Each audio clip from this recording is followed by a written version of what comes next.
Mir Christianity, पुस्तक 4, व्यक्तित्व के परे, या त्रिमूर्ति के सिद्धांत में पहले कदम। अध्याय 1, निर्माण और उत्पत्ति।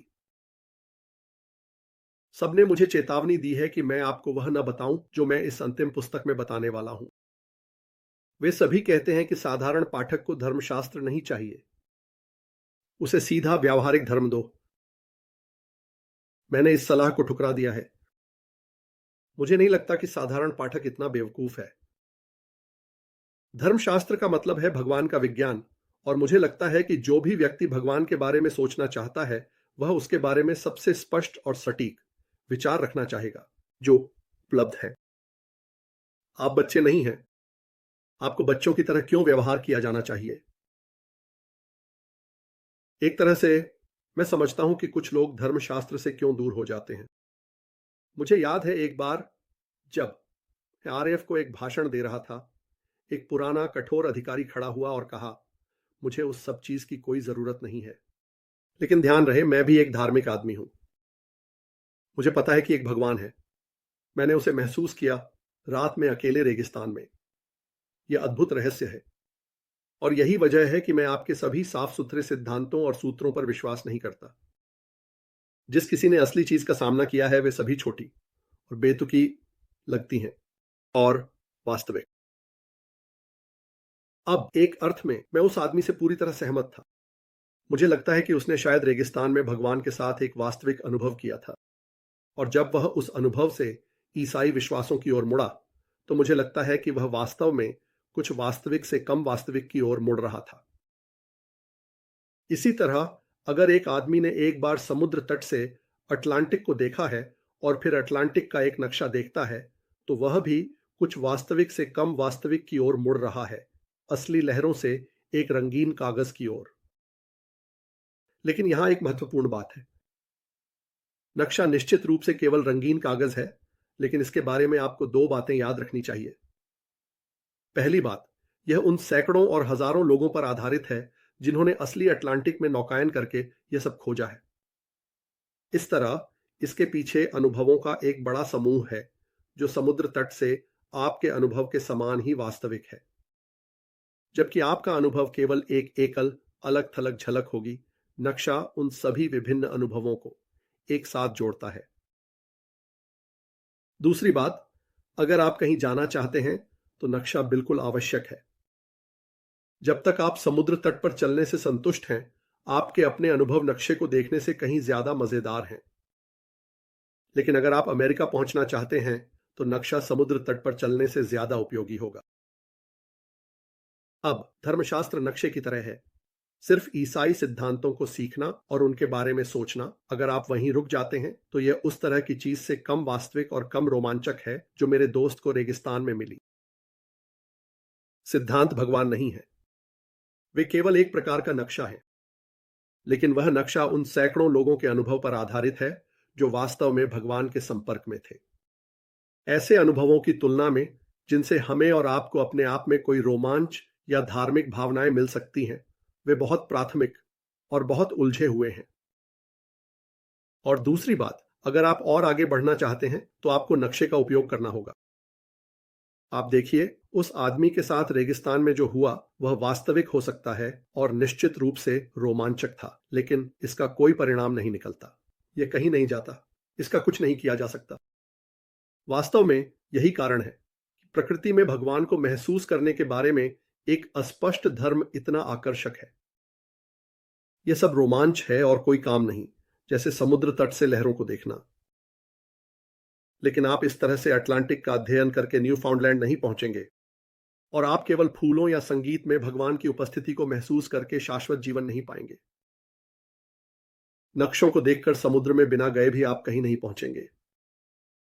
अगर आप बिना नक्शे के समुद्र में जाते हैं तो आप बहुत सुरक्षित भी नहीं रहेंगे। दूसरे शब्दों में धर्मशास्त्र व्यावहारिक है, खासकर अब। पुराने दिनों में जब शिक्षा और चर्चा कम थी, शायद भगवान के बारे में कुछ सरल विचारों के साथ आगे बढ़ना संभव था, लेकिन अब ऐसा नहीं है।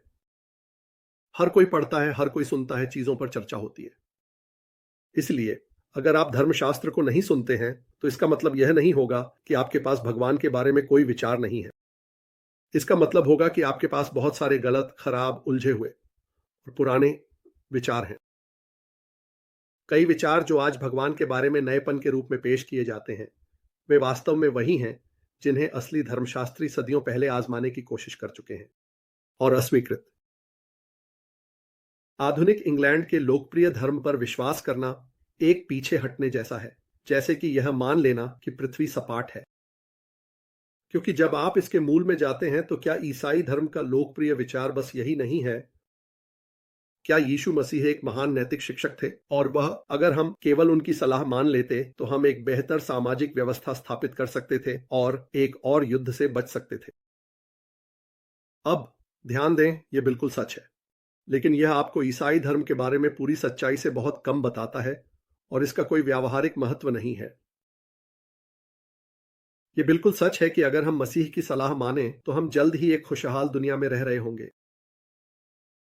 आपको तो मसीह तक जाने की भी जरूरत नहीं है। अगर हम ऐसा सब कुछ करते तो प्लेटो या अरस्तु या कन्फ्यूशियस ने हमें बताया, हम बहुत बेहतर तरीके से आगे बढ़ते। तो क्या हुआ? हम कभी भी महान शिक्षकों की सलाह का पालन नहीं करते। हम अब शुरू करने की संभावना क्यों रखते हैं? हम मसीह का पालन करने की संभावना दूसरों की तुलना में अधिक क्यों रखते हैं?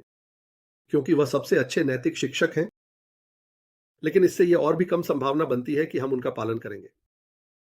अगर हम प्राथमिक पाठ नहीं ले सकते तो क्या यह संभावना है कि हम सबसे उन्नत पाठ लेंगे? अगर ईसाई धर्म का मतलब केवल एक और अच्छी सलाह है तो ईसाई धर्म का कोई महत्व नहीं है।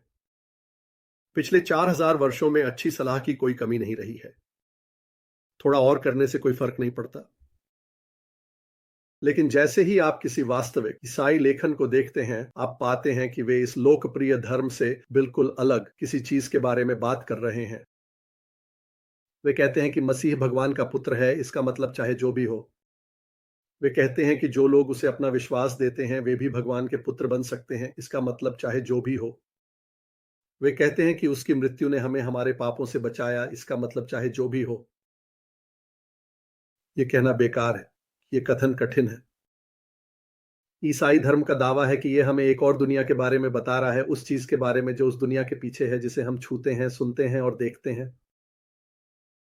आप इस दावे को गलत मान सकते हैं, लेकिन अगर यह सच है तो जो यह हमें बताता है वह निश्चित रूप से कठिन होगा, कम से कम आधुनिक भौतिकी के समान कठिन।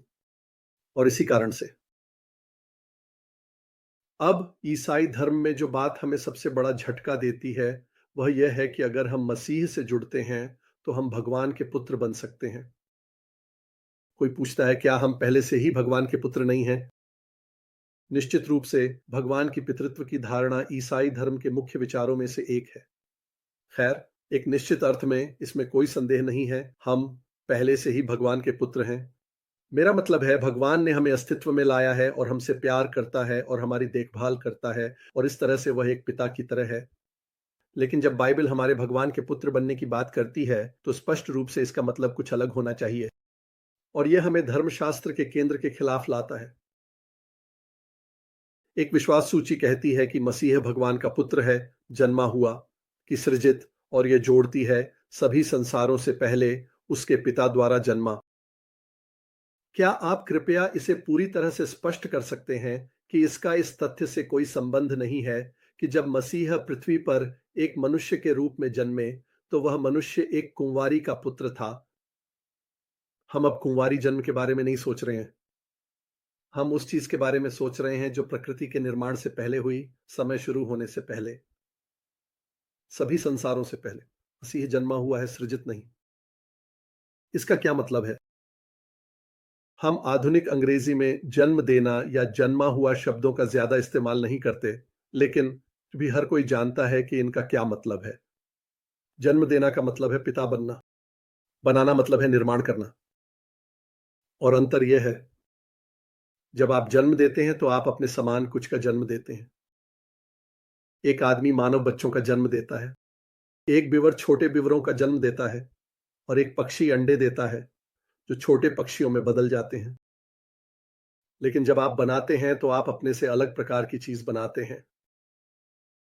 एक पक्षी घोंसला बनाता है, एक बीवर एक बांध बनाता है, एक आदमी एक वायरलेस सेट बनाता है, या वह कुछ ऐसा बना सकता है जो एक वायरलेस सेट से ज्यादा उसके जैसा हो, जैसे एक मूर्ति। अगर वह एक कुशल कारीगर है तो वह एक मूर्ति बना सकता है जो वास्तव में एक आदमी के बहुत करीब होती है। लेकिन बेशक ये एक असली आदमी नहीं है। यह केवल एक जैसा दिखता है। यह सांस नहीं ले सकता या सोच नहीं सकता। यह जीवित नहीं है। अब यह पहली चीज है जिसे स्पष्ट करना है। जो भगवान जन्म देता है वह भगवान है, ठीक वैसे ही जैसे जो आदमी जन्म देता है वह आदमी है। जो भगवान बनाता है वह भगवान नहीं है, ठीक वैसे ही जैसे जो आदमी बनाता है वह आदमी नहीं है। इसलिए पुरुष भगवान के पुत्र नहीं है जिस अर्थ में मसीह है। वे कुछ तरीकों से भगवान के समान हो सकते हैं, लेकिन वे एक ही प्रकार की चीजें नहीं हैं। वे भगवान की मूर्तियों या चित्रों के अधिक समान हैं। एक मूर्ति का आकार एक आदमी जैसा होता है, लेकिन यह जीवित नहीं है। इसी तरह आदमी के पास एक अर्थ में मैं समझाने जा रहा हूं भगवान का आकार या समानता है, लेकिन उसके पास वह प्रकार की जीवन शक्ति नहीं है जो भगवान के पास है। आइए पहले बिंदु पर ध्यान दें। मनुष्य सर्वप्रथम ईश्वर के सदृश है।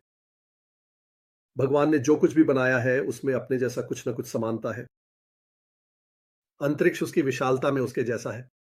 यह नहीं कि अंतरिक्ष की विशालता भगवान की विशालता के समान है, लेकिन यह उसकी एक तरह की प्रतीक है, या इसे गैर आध्यात्मिक शब्दों में अनुवाद करना। पदार्थ भगवान के समान है क्योंकि इसमें ऊर्जा है, हालांकि फिर से बेशक भौतिक ऊर्जा भगवान की शक्ति से एक अलग प्रकार की चीज है। पौधों की दुनिया उसके जैसी है क्योंकि यह जीवित है और वह जीवित भगवान है। लेकिन जीवन इस जैविक अर्थ में भगवान में जो जीवन है उसके समान नहीं है। यह केवल इसका एक प्रकार का प्रतीक या छाया है। जब हम जानवरों की ओर बढ़ते हैं तो हमें जैविक जीवन के अलावा अन्य प्रकार की समानताएं मिलती हैं। उदाहरण के लिए कीड़ों की तीव्र गतिविधि और प्रजनन क्षमता भगवान की निरंतर गतिविधि और सृजनात्मकता की पहली धुंधली समानता है। उच्च स्तनधारियों में हमें सहज प्रेम की शुरुआत मिलती है। यह भगवान में मौजूद प्रेम के समान नहीं है, लेकिन यह उसके जैसा है। बल्कि जिस तरह एक सपाट कागज पर खींची गई तस्वीर फिर भी एक परिदृश्य के समान हो सकती है। जब हम मनुष्य जानवरों में सबसे ऊंचा की बात करते हैं तो हमें भगवान के साथ सबसे पूर्ण समानता मिलती है जो हमें ज्ञात है। अन्य दुनियाओं में ऐसे प्राणी हो सकते हैं जो भगवान के अधिक समान हो, लेकिन हम उनके बारे में नहीं जानते। मनुष्य न केवल जीता है बल्कि प्रेम भी करता है और तर्क भी करता है। जैविक जीवन उसकी में झात उच्चतम स्तर पर पहुंचता है। लेकिन मनुष्य की प्राकृतिक स्थिति में जो नहीं है वह है आध्यात्मिक जीवन, वह उच्च और भिन्न प्रकार का जीवन जो भगवान में मौजूद है। हम जीवन के लिए वही शब्द का उपयोग करते हैं, लेकिन अगर आप सोचते हैं कि दोनों इसलिए एक ही प्रकार की चीज होनी चाहिए तो यह ऐसा होगा जैसे आप ये सोचें कि अंतरिक्ष की महानता और भगवान की महानता एक ही प्रकार की महानता है। वास्तव में जैविक जीवन और आध्यात्मिक जीवन के बीच का अंतर इतना महत्वपूर्ण है कि मैं उन्हें दो अलग अलग नाम देने जा रहा हूं। जैविक प्रकार जो हमें प्रकृति के माध्यम से मिलता है और जो प्रकृति में सब कुछ की तरह हमेशा गिरने और सड़ने की ओर बढ़ता है, इसलिए इसे केवल हवा, पानी, भोजन आदि के रूप में प्रकृति से निरंतर सहायता के द्वारा बनाए रखा जा सकता है। यह जैविक जीवन है। आध्यात्मिक जीवन जो भगवान में सदैव से है और जिसने पूरे प्राकृतिक ब्रह्मांड को बनाया, वह है जो जैविक जीवन निश्चित रूप से जो के प्रति एक प्रकार की धुंधली या प्रतीकात्मक समानता रखता है, लेकिन केवल इसी प्रकार की समानता एक फोटो और एक स्थान या एक मूर्ति और एक आदमी के बीच होता है। एक आदमी जो जैविक जीवन बायोस से आध्यात्मिक जीवन जो में बदलता है, वह उतना ही बड़ा परिवर्तन अनुभव करेगा जितना कि एक मूर्ति जो एक तराशे हुए पत्थर से बदलकर एक असली आदमी बन जाती है। और यही वास्तव में ईसाई धर्म के बारे में है, एक असली आदमी बनने के लिए। और यही वास्तव में ईसाई धर्म के बारे में है कि दुनिया एक महान मूर्तिकला की दुकान है। हम मूर्तियां हैं और दुकान में यह अफवाह फैल रही है कि हम में से कुछ एक दिन जीवित होने वाले हैं। और हम अगले वीडियो में अध्याय 2 के साथ आगे बढ़ेंगे। देखने के लिए बहुत धन्यवाद। मैं तुम लोगों से प्यार करता हूं। जैसा कि टिगर कहता है, फिर मिलेंगे।